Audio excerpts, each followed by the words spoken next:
Bwana Yesu asifiwe, mwana wa Mungu. Bwana Yesu asifiwe kwako siku ya leo, asubuhi ya leo. Bwana Yesu asifiwe kwa watoto wako. Bwana Yesu asifiwe leo kwa familia yako. Bwana Yesu asifiwe leo kwa ndugu zako. Bwana Yesu asifiwe leo katika chochote utakachokifanya leo. Bwana Yesu asifiwe sana. Nasema Bwana Yesu asifiwe sana.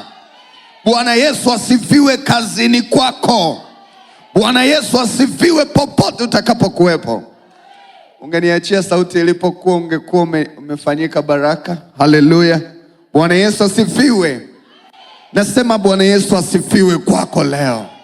Bwana Yesu asifiwe popote utakapoingia na kutoka siku ya leo. Na wauone uweza na uzuri wa Yesu popote utakapokuwepo leo.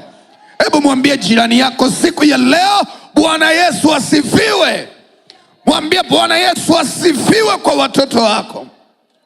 Bwana Yesu asifiwe kwa matendo yake makuu yatakayodhihirika kutoka nyumbani kwako. Ningetamani unamwambia rafiki yako, mwambie nakuombea siku ya leo, Bwana Yesu asifiwe. Ijulikane ametenda, ijulikane amefanya, ijulikane yule uliyemwamini yeye amekutendea leo. Yule uliyempenda amekukumbuka leo, amekutoa kwenye taabu yako leo, amekutoa kwenye huzuni yako leo, amekutoa kwenye kilio chako leo, amenyamazisha aibu yako leo. Nasema Bwana Yesu asifiwe.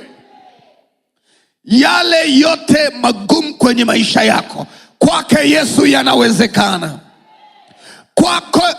Kwako yale ambayo yamekushinda, unaye Baba anayeyaweza. Kwako ambayo yani hata ufikiri kama yangetokea, lakini kwake yeye uliyemwamini yanawezekana. Nasema Bwana Yesu asifiwe. Bwana Yesu asifiwe. Bwana Yesu asifiwe. Kazini kwako Bwana Yesu asifiwe. Akupiganie kwa wingi wa maadui zako leo, akupiganie kwa wingi wa matatizo yako leo, akakupiganie katikati ya magonjwa yote, akakupiganie juu ya ajali zote. Na waseme yule hajaangamia kwa kuwa na Kristo mwana wa Mungu aliye hai. Nasema Bwana Yesu asifiwe. Yesu ni muweza wa kila jambo, unajua hili? Yesu anaweza kila jambo, unajua hili? Mwambie Bwana asante kwa ajili ya asubuhi ya leo. Asante kwa ajili ya mapambazuko mapya. Asante kwa ajili ya tarehe mpya.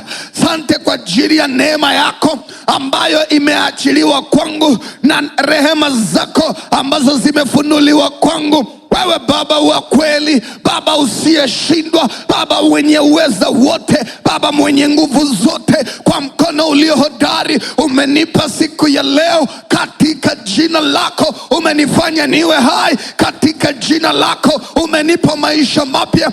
Umeuisha mifupa yangu, umeuisha nyama yangu, umeuisha damu yangu. Vyote vilivyokuwa katika hali ya kuharibika, Bwana umevifanya upya sawa na mapambazuko ya siku ya leo. Ni nani aliye kama wewe kwangu? Hakika ninakiri kwako Bwana, hakuna aliye kama wewe. Ninakushukuru maana sio tu imepambazuka siku ya leo, lakini wema wako umepambazuka pia maishani mwangu. Lakini rehema zako zimepambazuka maishani mwangu. Rehema zako zinaongea juu ya nyumba yangu. Rehema zako zinaongea juu ya kazi ya mikono yangu. Rehema zako zinaongea juu ya hatima yangu. Rehema zako zinaongea kazini kwangu. Asante kwa kuwa ni mwanzo wa utukufu wako kudhihirika kwenye maisha yangu. Ni mwanzo wa rehema zako kuwa harisi maishani mwangu. Nami nauinua utukufu wako katika maisha yangu ninapoianza siku ya leo,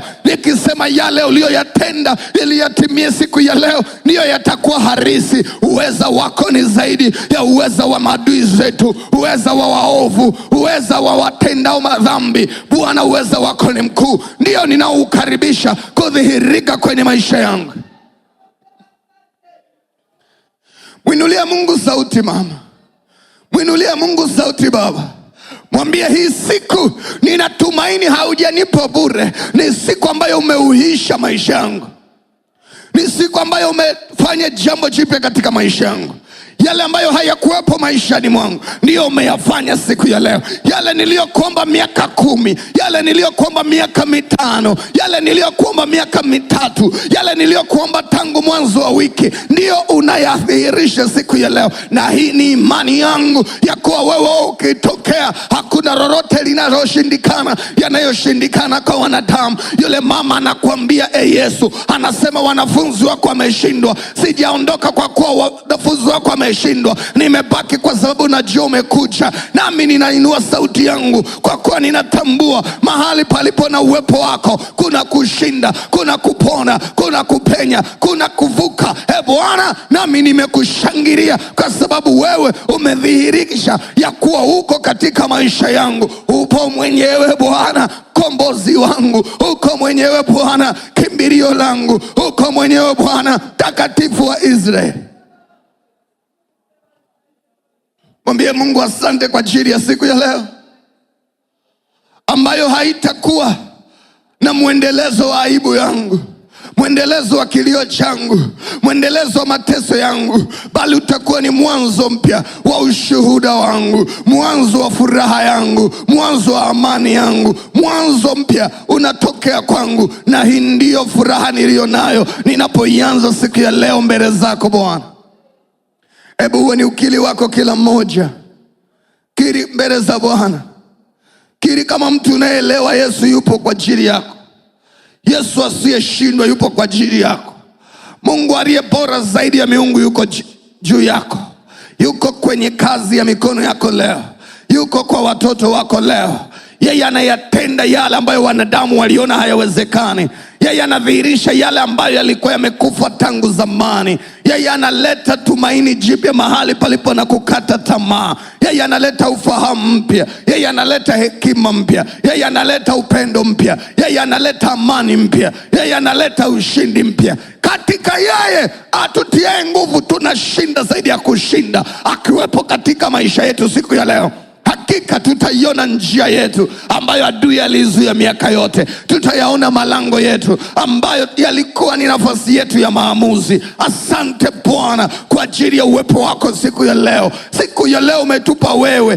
Tungeliangamia kama sio mkono wako kutulinda. Tungelipotea kama si mkono wako kutulinda. Na ikiwa umetulinda, hautatulinda kwa bahati mbaya, ni kwa ajili ya utukufu wa jina lako. Nasi Bwana tunajisalimisha mbele zako asubuhi ya leo. Tumeacha vyote, tumekukimbilia wewe wa kwanza asubuhi ya leo, tukisema mtakatifu wa Israeli. Bwana Mungu wa majeshi ni jina lako. Tumekuja kukuinulia mikono na kukuabudu kwa kutambua wewe ni chanzo cha nguvu yetu, chanzo cha uzima wetu, chanzo cha kila kitu katika maisha yetu. Hii ni ibada yetu mbele zako ya kutambua uweza na ukuu wako katika maisha yetu, ya kutambua ya kuwa bila wewe sisi hatuwezi kupiga hatua nyingine, ya kutambua bila mkono wako ulio hodari hakuna litakalofanikiwa kwetu. Utii wetu tunauleta kwako, ya kuwa Bwana tuko tayari utuongoze. Bwana tuko tayari utuonyeshe njia. Bwana tuko tayari utupiganie kwa mkono wako ulio hodari. Tutenge na maadui wengi, tutenge na waharibifu, tutenge na mabaya yote.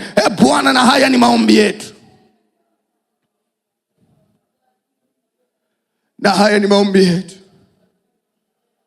ya kuwa wewe ni Mungu katika maisha yetu, ya kuwa wewe ni Mungu katika maisha yetu. Katika jina la Yesu, mshangilie Bwana. Hebu nisikilize, historia ya mwanadamu inatambua ya kuwa wewe unaishi kwa bahati, sio kwa sababu una Mungu. Una kitu naelewa? Yaani hata Danieli, watu walikuwa wanajua Danieli ana bahati, sio ana. Bwana Yesu asifiwe. Wanaokuinda wanafikiriaga una bahati, huwa hawafikiri una Mungu. Na yamkini hata wewe ulikuwa unafikiri huo unaishi kwa bahati. Sikiliza, hauishi kwa nini? Unaishi kwa sababu mkono wa Mungu uko juu yako. Unaishi kwa sababu utendaji wa Mungu uko juu yako. Nataka utambue ya kuwa Mungu huwa ni rafiki yako wa karibu. Mungu ni baba yako wa karibu. Sikiliza, dunia asilimia kubwa umemkataa Yesu, wewe umemkubali. Wewe kwake ni pendeleo la kweli. Anasema sitakuacha. Anasema nitakuwa pamoja na wewe. Yeye hashindwi katika maisha yako. Ukisoma katika kitabu cha Zaburi, inaonyesha vitu vya ajabu sana. Kinaonyesha uwepo wa maadui na uwepo wa Mungu. Bwana Yesu asifiwe. Uwepo wa maadui na uwepo wa Mungu. Haleluya.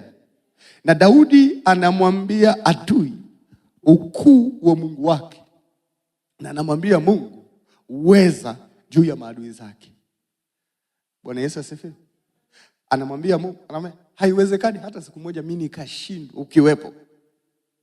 Anamwambia yani hakuna namna ninaweza kushindwa ukiwepo. Hata kama vimepangwa vikao vya kuniangusha, hata kama zimepangwa ajenda za kunifutilia mbali, ikiwa utatokea tu mimi nitashinda. Ikiwa utakuwepo tu mimi nitashinda. Haijalishi hukumu iliyoandaliwa ni kuu namna gani, ikiwa uwepo wako utakuwa nami mimi nitashinda. Sikiliza, nataka uelewe asubuhi ya leo, unawindwa, unatafutwa na shetani si kwa sababu nyingine, ni kwa sababu wewe unalo kusudi la Mungu. Na lazima usimame mbele ya adui zako kumwambia, haijalishi umeua wengi, umeangusha wengi, umeteketeza wengi, na wewe ambaye una nguvu kuliko wote ndio umetumwa kuniangamiza, nami ninakujia kwa jina la Yesu kutangaza miguu yako isisimame tena, mikono yako isishike tena, hiyo nguvu yako isiwe na maana tena, katika jina la Yesu. Hebu inua sauti usema, kwa jina la Yesu. Naiendea siku ya leo, naendea masaa ya siku ya leo, naendea dakika za siku ya leo, naendea sekunde za siku ya leo. Siku ya leo ninaiondoa mikononi mwa shetani kila kitu, kila jambo ambalo shetani alikusudia leo, ninalifuta siku ya leo. Ninalifuta siku ya leo. Mpango wowote wa shetani ambao umekusudiwa siku ya leo, mimi ninaufuta. Ninaufuta kila ugonjwa uliopangiliwa kuingia kwenye nyumba yangu leo, ninaufuta kwa jina la Yesu. Kila ajali iliyokusudiwa kutoka kwenye nyumba yangu leo, ninaifuta. Kila bahati mbaya iliyokusudiwa siku ya leo, leo ninaifuta. Kila anguko ninalifuta. Kila kuachwa, kila kukataliwa, kila kupoteza, ninaondoa siku ya leo kwa jina la Yesu. Kwa jina la Yesu. Hebu anza kuondoa siku ya leo mikononi mwa shetani. Ondoa watoto wako mikononi mwa shetani. Ondoa biashara yako mikononi mwa shetani. Ondoa maono yako mikononi mwa shetani. Tangaza, ikiwa shetani angekuwa amefanya chochote usiku wa leo, ikiwa ametegea madawa pale ofisini, ikiwa ametegea madawa pale kwenye biashara yako, ikiwa ametegea mabaya pale shuleni kwa watoto wako, yale mabaya hayatakupata wewe wala wapendwa wako, katika jina la Yesu. Katika jina la Yesu. Katika jina la Yesu. Hebu tangaza, haijalishi Yeriko imejiandaa kudhibiti Israeli, wamejenga kuta na marango ya kutisha kwa ajili ya kuwazuia Israeli, asema Bwana Mungu wa majeshi, wale waliona Bwana hawazuiliki, nendeni mkaikabili Yeriko. Ifuate Yeriko yako, iambie na kujia kwa jina la Bwana. Ninakuagiza asubuhi ya leo, telemka na uanguke. Ninayaagiza marango yako, ninaagiza kuta zako, wewe uliyesimama kuzuia nisiingie kwenye hatima yangu, nisiingie kwenye muujiza wangu, nisiingie kwenye nafasi yangu. Wewe kizuizi cha mambo mazuri,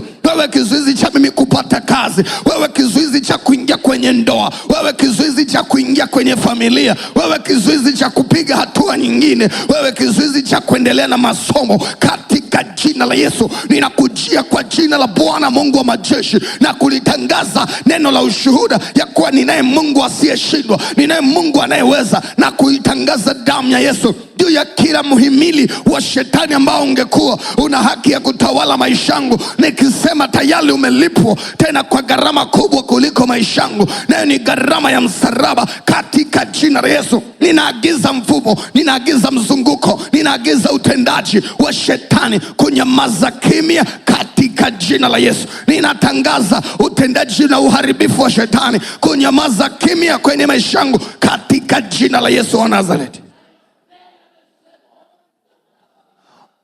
Tangaza kama mtu wa Mungu.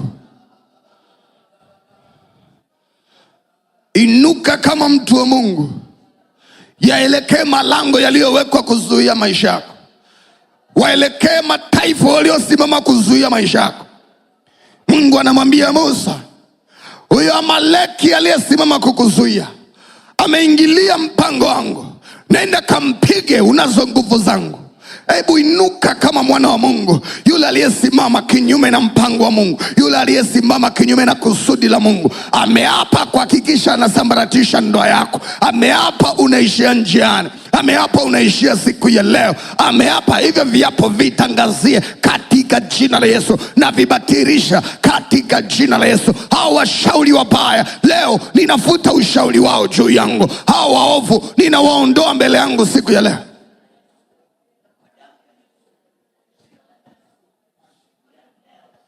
Iondoe siku ya leo mikononi mwa shetani. Iondoe siku ya leo mikononi mwa adui. Iondoe siku ya leo kwa waabudu shetani. Hao waliopanga mabaya, hao walioweka silaha zao, hao walioweka mifumo yao kuhakikisha wanaitawala leo, kuhakikisha wanatawala nyumba yako leo, kuhakikisha wanakamata kila mmoja aliyebarikiwa, katika jina la Yesu mitego yao na inasua sasa katika jina la Yesu. Mitego ya siri, mitego ya ardhi, mitego ya ngani, mitego ya kila namna ama shetani angeiweka, watakaoiruka leo wasipopotee, watakaoiruka leo wawe na wakulia katika jina la Yesu. Mifumo na mitego yote ya adui siku ya leo ninaing'oa, na ng'oa mapando yake aliyoyapanda, ninang'oa hiyo mbegu yake aliyoipanda katika jina la Yesu. Hebu tangaza kila kaburi lililoandikwa jina lako, kila kaburi lililo na picha yako, kila kaburi lililo na maisha yako katika jina la Yesu. Moto wa Mungu na ushuke uondoe maisha yako kwenye mifumo ya shetani. Kila madhabahu iliyo na historia yako, kila jiwe lililo na jina lako, kila ziwa lililo na jina lako, kila bahari iliyo na maisha yako katika jina la Yesu. Yule Farao unayemuona hautamuona tena. Hebu tangaza kama mtu ambaye una Mungu ndani yako, tena Mungu wa vita, yeye anayesema atakupigania katikati ya wingi wa maadui zako. Yeyote uliyekamata maisha ya watoto wako, ninatangaza asubuhi ya leo katika jina la Yesu. Haijalishi yuko wapi, haijalishi yuko wapi, yeyote anayenisikiliza na kunitazama, mimi ninaongea juu ya maisha yako katika jina la Yesu. Siku ya leo ninaiondoa mikononi mwa shetani. Ninakuondoa katika uharibifu wote, ninakuondoa katika kila giza, ninakuondoa katika kila uharibifu ambao shetani angeukusudia juu yako katika jina la Yesu. Wewe uko huru na mifumo ya giza katika jina la Yesu. Pigie Bwana Yesu makofi.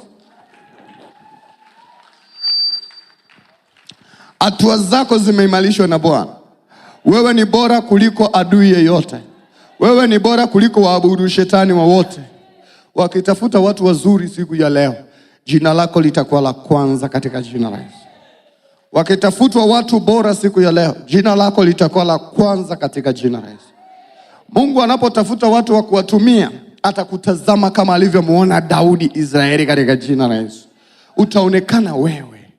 Nasema utaonekana wewe. Utakuwa star. Utakuwa angaza. Utakuwa angaza. Kila mmoja atajivunia kuwa na wewe, kwa sababu ule uovu umeondolewa juu yako kwa jina la Yesu. Nisikilize. Siku ya leo haitakuwa jana. Siku ya leo kuna nafasi mpya ya kimungu. Siku ya leo hautoshindwa kama jana. Siku ya leo kuna utukufu mpya wa Mungu. Siku ya leo haitafanana kama miaka mingine. Siku ya leo inakuja na neema na rehema za Mungu. Siku moja wana wa Israeli walikuwa utumwani. Kesho yake wanaambiwa mtakuwa nchi yenu ya ahadi. Ndivyo inavyotimia kwako katika jina la Yesu. Nataka tuombe juu ya nguvu ya kufunguliwa kupitia Roho Mtakatifu. Hebu tukae kidogo dakika 5, alafu tutaendelea kuomba. Bwana Yesu asifiwe. Dakika chache tu. Nitamani tusimame, lakini nataka usizimie, si ndio jinsi ya kufunguliwa kupitia nguvu za Roho Mtakatifu. Bwana Yesu asifiwe. Tunaposema neno roho, spirit, ni nafsi hai. Bwana Yesu asifiwe. Sasa fungua na mimi katika kitabu cha Warumi sura ya 8 mstari wa 10. Hiki kitabu kimeandikwa na Paulo na anaandikia watu walioko Rumi, kwa sababu alikuwa Rumi hapo kwanza. Bwana Yesu asifiwe. Kabla Paulo hajakamatwa na Mungu kuihubiri Injili, eneo lake la kikazi, na nyumbani kwake na familia yake ilipokuwa ilikuwa ni kule Rumi. Bwana Yesu asifiwe.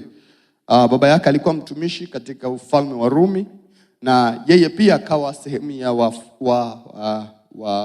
watendaji katika ule ufalme wa Rumi. Alikuwa ni mtu mkuu na alikuwa na marafiki wengi, alikuwa mtu bora.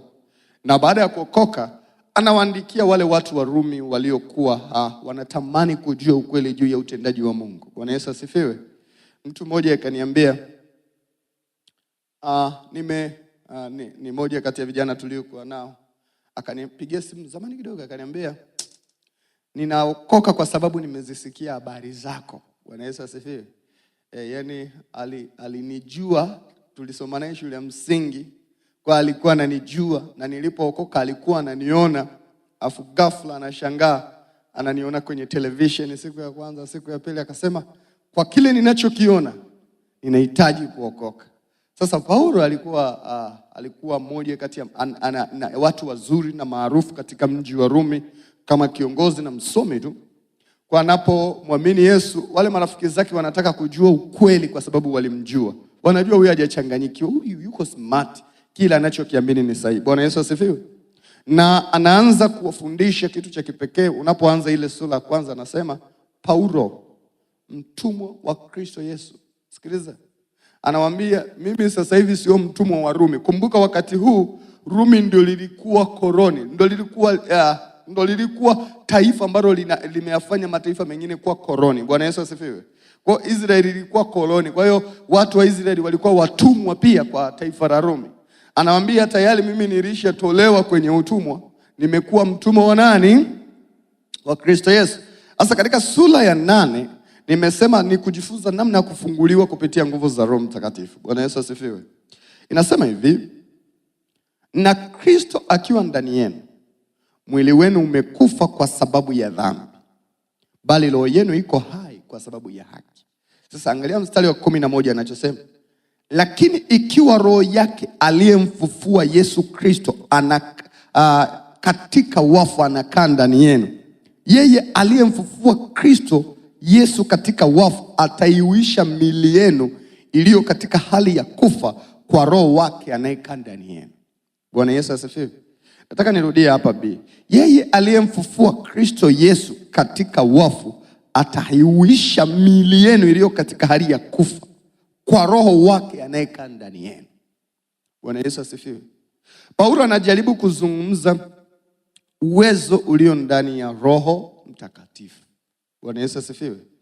Anasema yule Roho Mtakatifu alikuwa na uwezo hata wa kumfufua nani?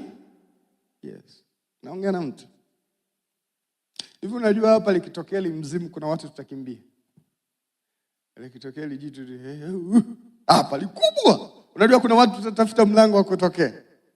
Hajakukuta Hajakukuta Unajikuta mtu anafanya ushirikina ukamwogopa. Fanya vitu vya ajabu unaogopa. Yule ana roho za mashetani. Ana roho tu za mashetani. Na roho, maisha ya watu wengi yanateswa na roho za shetani. Bwana Yesu asifiwe. Yaani kwamba kuna roho ya magonjwa imemkamata.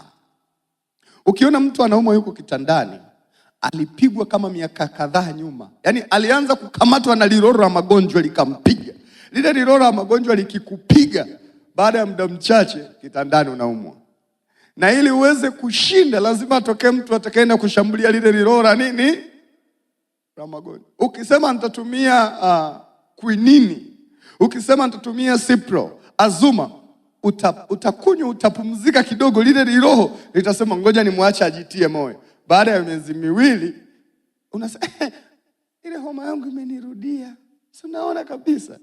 Sasa Paulo anatufundisha, anatuambia kuna Roho Mtakatifu aliye ndani yetu, ambaye roho huyu ana uwezo hata wa kumfufua Yesu mwenyewe. Paulo anajaribu kutuonyesha kwamba tuna kitu ambacho sio cha kawaida, ambacho kinaweza kunyamazisha kila nguvu za adui. Kuna mtu unanielewa? Kinaweza kunyamazisha mateso yaliyo ndani yetu. Anadhihirisha, anasema hata huyo Kristo mliyemuona anafufuka, yule aliyemfufua ndiye anayeishi ndani yenu. Anajaribu kutupa siri. Unajua anaongea na Rumi. Rumi lilikuwa ni taifa ambalo lina miungu 7 yenye nguvu, na kila siku ilikuweko ibada yake. Yaani ukiona Jumatatu, Moon Day, Mungu mwezi. Ukiona Jumapili, Sunday, ni siku ya Mungu jua. Wale wengine wanamuita Bikira Maria, Mungu aliyebeba jua. Kila siku ina Mungu wake, na kila siku ina watu wake wa ibada, na kila Mungu ana sikukuu yake. Na Mungu aliyekuwa anaogopwa kule ni Mungu jua, na alikuwa na sikukuu ambayo ilikuwa inaitwa Christmas. Anawaambia, ninyi mlioamini kule Rumi, msifikiri hiyo miungu ina nguvu kuzidi ninyi. Ninyi mlichonacho ni bora kuliko hao wenye hiyo miungu. Naongea na mtu. Sikiliza nikwambie. Ikiwa utaanza kujiona ni bora kuliko waabudu shetani.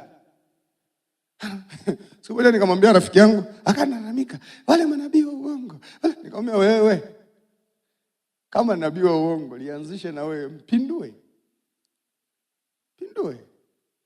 Basi unasema nabii wa uongo anajaza watu 4,000, weka kanisa watu 30 na penye umeota na kitambi. Yaani watu 30 hadi kitambi. Mwenzako 3,000.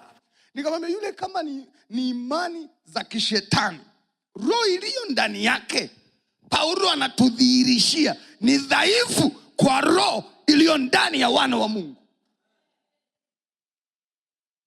Sasa nikuulize, hivi unafikiri kwa nini Roho Mtakatifu huwa hajidhihirisha, hamanifesti ndani yetu? Sikiliza kitu cha ajabu. Yaani ukisoma kitabu cha Mwanzo hadi Ufunuo, utendaji wa Mungu huko hivi. Sasa Mungu mwenye nguvu, Mungu mwenye uweza, lakini huwa hatokei kuleta malaika kupigana kwa ajili yako. Anamwambia Ezekiel, unaona nini? Anamwambia, naona mifupa mikavu. Anamuuliza, hivi hii mifupa inaweza ikawa? Akasema, mimi sijui, wewe labda unajua. Anamwambia, lakini Mungu anamwambia Ezekiel, lakini mimi ninachojua ndani yako kuna nguvu ya kuipa uhai. Jaribu kufikiria. Mungu anajaribu kukwambia, yani mama yako anaumwa, alafu unamwambia, Mungu mponye mama yangu. Mungu siku moja anakujaza, kwani wewe mbona unanisumbua hivi? Mbona unapigia makelele? Unamwambia, Mungu sipigi kelele, mama anaumwa. Anakuambia, kwani mbona kama kwenye mdomo wako kuna uponyaji niliuweka miaka 20 ili umponye? Unajua utashtuka Nina kadesturi moja, mimi wana maadui wengi, hata yaani mtu anaanzishaga uadui hata sijamkosea, ana uadui yangu. Sasa mimi wana kagame kamoja, ukianza kunichukia mimi nakunyamazia tu. Nacho unanichukia we, tunaenda we. Alafu unajikuta wewe mwenyewe unaanza kunipenda mwenyewe. Unaanza kunipenda mwenyewe. Mambo yameisha, vitu vimeisha. Sikiliza nikwambie. Mungu anatoa fundisho la kipekee. Anasema ndani yetu tunaye roho ambaye ni bora kuliko roho za kichawi. Yaani wewe unaweza ukakatishia kale kabibi. Ngoja nikwambie. Jackie nadhani anakumbuka. Kuna kipindi pale nyumbani kwetu Mtwara wao wanafanyaga ibada za kichawi zile. Yaani mimi siku naingia Mtwara nakuta watu wanafanya ibada za kichawi. Yaani mimi nilikuwa nimetoka kwetu najuaga wachawi wanajificha. Kwa kina hitu ni hatari. Yaani kwetu wachawi wanajificha usiku. Wale jamaa wanapiga uchawi mchana. Yaani mtu anampa cheo cha kichawi asubuhi mchana. Unakuta wanapiga ngoma na mavitambaa na Sasa tumeenda tukawavuruga. Siku moja wakaleta ibada ya kichawi mbele ya nyumba yetu. Yaani nyumba yetu hii ukivuka upande wa pili wanafanya ibada ya kichawi. Sasa pale nyumbani ninapenda kuishi na watu wengi. Tulikuwa na watu yaani nyumbani kwangu tulikuwa watu kama 12. Yaani pale ghetto la mchungaji. Yaani wanaoishi pale nyumbani tu ni ngoma 10. Sasa usiulize walikuwa nakula nini. Muulize mama huyo hapo. 12. Sasa kuanzia watoto hadi wale wakubwa na wahudumu wa madhabahuni, ikifika usiku Uliwahi kuona yani kama mtu yani kama uliwahi kubeba kwenye pikipiki, umebeba mzigo mzito unatembea hivi. Ndicho walichokuwa nakutana nacho. Nikawaacha siku ya kwanza. Wakateseka. Na wale wachawi wako serious, naongea mimi sinakuja zangu saa 9, hata sishtuke. Nakuta uchawi umeshawanyoosha wao. Siku ya pili, siku ya tatu, siku ya 4, majamaa anaendelea. Ikifika saa 5 tu wanaanza kulitikisa pale mbele ya nyumba yetu. Wanatikisa. Siku moja nikaja pale nyumbani. Nikamwambia, "Mbona ninyi mnalogwa kipuuzi ya isee?" Nikamwambia, "Mbona mnalogwa kipuuzi?" Wakasema, "Kwa tunalogwa, tunaona kila siku vyakula haviriki, hatulali." Yani mtu anatamani amke usiku anazurura hivi. Kumbe kuna michawi iko mbele ya nyumba. Nikawapa siri, nikamwambia, "Mimi siwezi kuombea. Mimi hata mwanangu mdogo wa miaka 6 simuombei. Omba mwenyewe, una Mungu mwenyewe. Tusichoshane." Nikamwambia, "Ombeni leo muone hizo ibada kama zitakuwa na nguvu kwenu." Sasa ukitaka kutikisa watu ambao wamesharogwa, waambie mlikuwa mnarogwa. Watakemea mpaka nyumba inakuwa. Wakaanza kulipiga. Wakapiga usiku. Wale wachawi wakaona ngoma haiendeki hii. Wakawa wanaruka ukuta, sio wanarogea nje. Mama siku moja anaamka kuomba kama saa 10. Anakuta michawi iko dirishani inaangalia hao waombaji. Michawi. Kuna kitu naelewa. Wakapiga siku ya pili, chama cha kichao kikavunjika. Sikiliza nikwambie, Paulo anatupa siri. Iko nguvu ndani yetu zaidi ya nguvu za giza. Iko nguvu ndani yetu zaidi ya mifumo ya kichao. Yani kama ungeelewa, watu wanaenda kwenye maduka yao usiku. Wanaenda kumwaga uchawi. Nilikuwa naongea na walinzi fulani sehemu moja, soko moja, wakaniambia, "Sisi hapa mapato yetu, unajua masokoni si unajua wanafunga saa 12. Hasa wale wenye biashara wanalipa walinzi ili waende kuzindika." Kuna soko moja lilijengwa linaitwa Chuno kule Mtwara. Watu mpaka polisi wanapiga watu waende kwenye lile soko. Soko zuri. Siku moja nikauliza, "Kwa nini hamtaki kwenda kwenye soko zuri?" Wakasema, "Sasa kule tutawekaje uchawi?" Yani kwamba wao yani muuza nyanya mpaka awenda zindiko, muuza karanga, yani yule karanga za moto, sijui uko hapo, ana uchawi yani kwenye kale kakikoba kale kakikapu. Ana uchawi. Yani hawezi kuuza karanga za 100 mpaka uchawi. Wakaona sema kwenye lile soko wamepiga tiles, tutabomoaje kuweka mizimu? Unataka tufe masikini? Mmoja akaniambia, kuliko kwenda kwenye lile soko, bora niuze vitu vyangu nijirudie kijijini. Yani kuna watu wanaamini uchawi ila wewe hujawahi kumwamini Mungu wako. Hivi uliwahi kwenda ukasema nimetoka kanisani? Yani ukaja kwa mchungaji ukasema, "Mchungaji, naomba unipe mkono alafu niende kuishika biashara yangu." Yani kuna watu wanakihirizi tu, yani wanajiamini mpaka. Sikiliza nikwambie, asubuhi ya leo, hebu anza kujiona kama lidude la mbinguni. Daudi alitiwa mafuta na Samueli. Si mnajua? Sauli alitiwa mafuta na, yani mtiaji mafuta, yani nabii yule. Wote wametiwa mafuta na nabii. Umenielewa eh? Kutoka kwenye mazingira yale. Na Mungu yule. Lakini wakati wa Goliati, Sauli amejificha kwenye hema. Daudi yuko kwenye uwanja wa vita.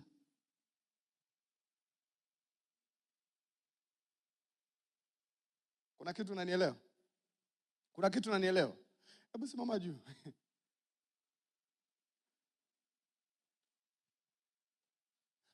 Natamani leo ujiambie mwenyewe, nina Mungu asiyeshindwa. Nina Mungu anayeweza. Nina Mungu wa kukabili haya matatizo niliyokuwa nayaona akayashinda. Na majibu yake yako ndani yangu. Na ule moto ulio ndani yangu uanze kuwaka. Hebu inua sauti, hebu sema, "Bwana Yesu, ninakushukuru kwa kuninunua na kunifanya kuwa mtu wa Mungu na kunipa Roho wako Mtakatifu aliye bora zaidi ya roho za dunia. Nami asubuhi ya leo ninao ufahamu ya kuwa Roho wako ni bora kuliko roho za dunia, kuliko roho za kabila letu, kuliko roho za familia yetu. Ni kweli kwenye jamii yetu kuna mizimu ya ukoo, kuna mizimu ya familia, kuna mizimu ya kijiji imewakamata wengi. Bwana, kwa kunipenda ulinipa Roho wako Mtakatifu aliye bora zaidi ya maelfu ya miungu ya dunia, nami ninaliadhimisha jina lako nikisema asante kwa Roho wako Mtakatifu, asante kwa Roho wa uzima, asante kwa Roho wa hekima, asante kwa Roho wa nguvu, asante kwa Roho wa maarifa. Hebu mshukuru Mungu kwa ajili ya Roho wake Mtakatifu. Mshukuru kwanza Mungu, mwambie asante kwa Roho wa uweza, asante kwa ajili ya Roho wa maarifa, asante kwa ajili ya Roho wa nguvu. Yule Roho uliachilia ndani yangu alitosha, anatosha na atatosha kuniokoa katikati ya wingi wa maadui zangu, katikati ya kila silaha za uovu, katikati ya mabaya yote ambayo yangekuwa sehemu ya anguko langu. Hebu muinue Mungu asubuhi, muinue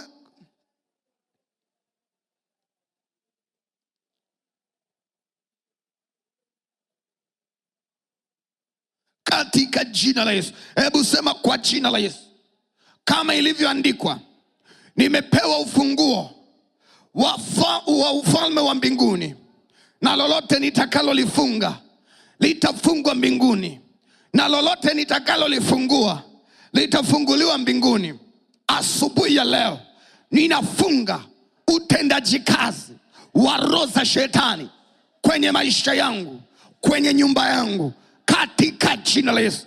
Hebu sema, ninafunga mamlaka za kipepo pale kazini kwangu, pale kwenye biashara yangu. Hiyo mamlaka iliyosema hakuna mtu atakayefanikiwa bila kuipigia magoti, bila kuiabudu, hiyo mamlaka ninaifutilia mbali katika jina la Yesu. Hebu sema, yeyote anayekaa kwenye kiti cha enzi cha shetani kuhakikisha maisha yetu yanakuwa hivi, kuhakikisha hatuendi hatua nyingine, huyo aliyekuja na mamlaka ya kipepo, asubuhi ya leo ninaufunga utendaji wake. Anza kufunga utendaji kazi wa waabudu shetani. Huyo binti mbaya, huyo kijana mbaya, yeyote aliye kwenye maisha yako, yeyote aliye kwenye mzunguko wa maisha yako, anafunga maisha yako, anafunga maisha yako. Leo yafungue maisha yako. Yeyote aliyekuja kuharibu, leo tengeneza, kama Bwana anavyomwambia Ezekiel, unalo neno nililokupa kabla hata hujazaliwa, ya kuiambia hiyo mifupa mikavu na iwe hai. Hebu tangaza chochote ambacho shetani amefunga, asubuhi ya leo nakifungua. Chochote ambacho adui amekiharibu, leo ninakitengeneza. Chochote ambacho shetani amekiondoa, asubuhi ya leo nakirudisha katika jina la Yesu. Omba kama mtu mwenye Roho wa Mungu mama. Omba kama mtu mwenye Roho wa Mungu mama. Kama adui anavyoweza kukuinukia kukuangamiza, na wewe muinukie asubuhi ya leo. Unaye Roho aliye bora zaidi ya roho za dunia. Sema chochote shetani ameteketeza, leo nakipa uhai kiweze kuwa hai tena. Kila mtu ambaye ameondolewa kwenye maisha yangu na shetani, leo namrejesha katika jina la Yesu. Kila aibu iliyoinuliwa kwangu, leo naigeuza kuwa heshima. Kila huzuni iliyoinuliwa kwangu, leo naigeuza kuwa nguvu katika jina la Yesu. Achilia sasa, achilia sasa mamlaka ya Mungu juu ya utendaji wa waovu, juu ya watendaji wa shetani. Ongea kama mtu unajua una Roho Mtakatifu aliye bora zaidi ya roho za dunia. Unaweza ukaongea kwa nguvu, unaweza ukaongea kwa ujasiri, unaweza ukaongea kwa ujasiri juu ya hizo mamlaka za pepo. Hiyo mamlaka iliyosema katika mtaa huu watu huwa hawajengi nyumba mpaka wamemwaga damu za kondoo kwenye misingi ya hiyo nyumba. Hii nyumba iliyojengwa bila kafara haitaisha. Hebu amuru hiyo mamlaka isambaratike. Huyo aliyesema katika mtaa huu, ili ufanye biashara iendelee, lazima uitumikie miungu, tangaza asubuhi ya leo.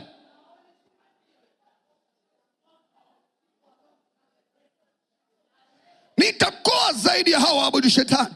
nitakuwa juu ya hizo laana, nitakuwa juu ya hiyo mifumo ya kichawi katika jina la Yesu. Hebu omba, tangaza, wewe ni juu ya mifumo yote ya giza. Wewe haukamatwi, wewe huzuiliwi, wewe haupo chini ya utawala wa shetani. Hebu tangaza katika jina la Yesu, biashara yangu na iondoa chini ya shetani, hata kuiweka juu ya shetani. Cheo changu na kitoa chini ya shetani, hata ukiweka juu ya shetani, katika jina la Yesu, katika jina la Yesu, katika jina la Yesu.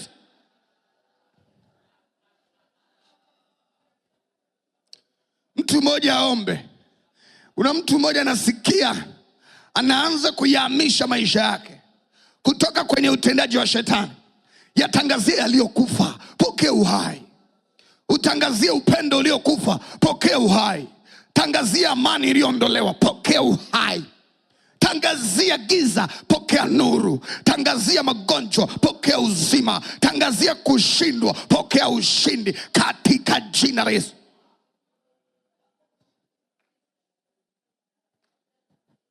Katika jina la Yesu, katika jina la Yesu. Hebu nisikilize. Ilikuwepo miungu miwili inatajwa kwenye Biblia, Mungu Baali na Mungu Ashera. Mungu Baali alikuwa ni Mungu anayeruhusu mvua inyeshe au isinyeshe, anayezuia au kukubali yale matukio, labda tetemeko, upepo, vitu vya ajabu vitokee. Baali alikuwa na uwezo huo. Ashera alikuwa ni Mungu wa uzao. Yaani wewe kama ni tasu, ukienda kwa Ashera unazaa, na Ashera anaweza kufunga tumbo la mwanamke asizaa. Ilikuwa ni miungu yenye nguvu na imekuja Israeli. Na hakuna mtu katika dunia ya wakati ule alikuwa hajui juu ya uweza wa Baali. Watu walimwabudu Baali ili mvua iwepo nyumbani kwao. Na mahali ambapo walifanya ibada za Baali hawakuweza kukosa mvua hata siku moja. Sidoni ulikuwa ni mji wa kitajiri kwa sababu mvua zilikuwa zinanyesha kwa wakati. Walikuwa wanaiabudu miungu ya Baali. Jaribu kufikiri, Elia anasema, kwa neno langu mvua haitanyesha. Unanielewa? Yaani yule Mungu aliyekuwa wanamuogopa, dunia inamjua, ndiye Mungu aliyezuiliwa. Elia akaongea. Kuna kitu unanielewa?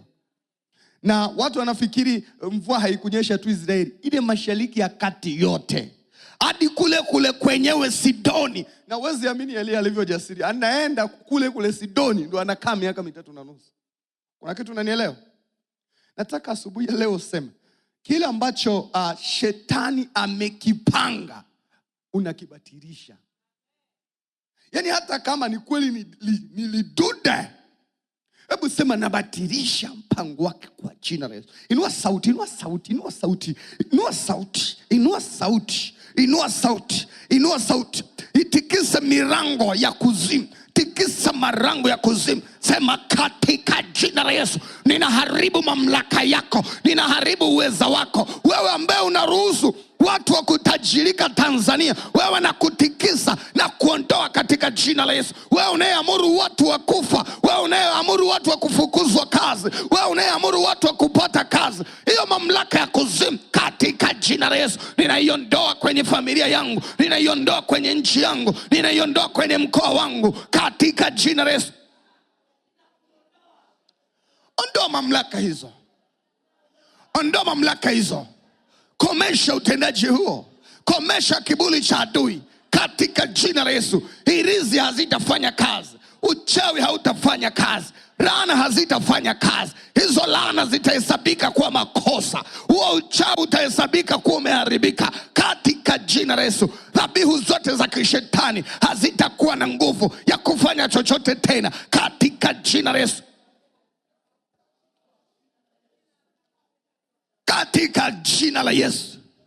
Nyamazisha sauti za waabudu shetani. Nyamazisha sauti za waabudu shetani.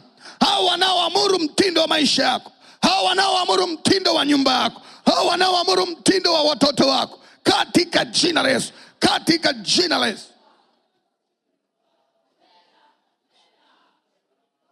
Kila kuhani wa kipepo, ninavunja mamlaka yako asubuhi ya leo. Kila kuhani wa shetani, ninaondoa kila laana ulizoziachilia kwa watu wa nyumba yangu katika jina la Yesu.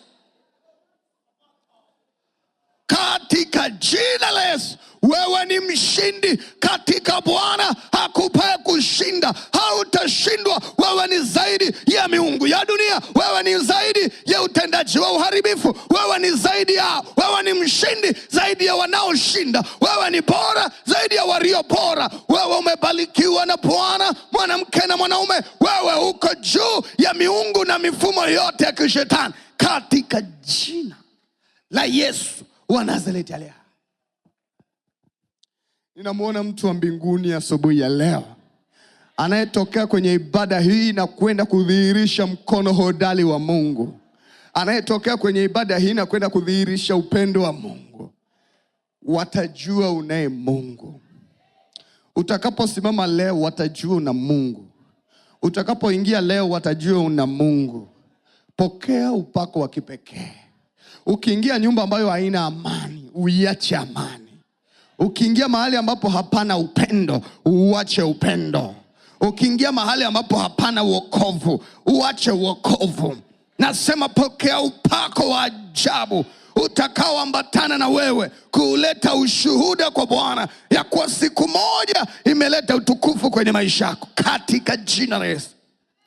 Siku ya leo kile uliokuwa umefumbwa macho unaona, uliokuwa umezuiliwa unafika, uliokuwa umetakatazwa unaitwa tena. Mungu anakubariki asubuhi ya leo, na baraka zake zinaleta furaha katika maisha yako.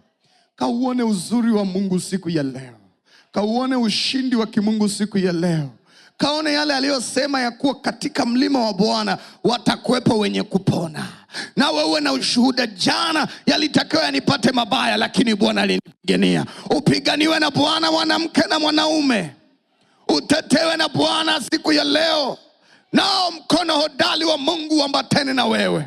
Unapofanya biashara, ninakubariki, utapokea kile Mungu alichokusudia kwa ajili yako. Unapoenda masomoni, Bwana atakukutanisha na watu sahihi watakao kusaidia. Unapoenda kazini, Bwana atakuinulia watu wazuri watakao kumbuka kile unachokifanya, katika jina la Yesu. Pokea heshima siku ya leo. Ukaheshimike popote utakapokuwepo. Ukathaminiwe popote utakapokuwepo. Asema Bwana Mungu wa majeshi, mimi ni Mungu wako, nitakwenda na wewe. Uingiapo na utokapo nitakuwa pamoja na wewe. Nitakubariki kila eneo la maisha yako. Wewe ni mbarikiwa. Pokea baraka za Bwana katika jina la Yesu wa Nazareti aliye hai.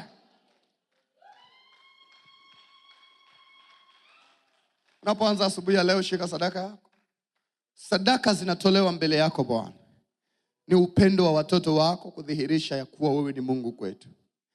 Kila mmoja anayekutolea sadaka asubuhi ya leo anayatoa maisha yake mbele zako Bwana.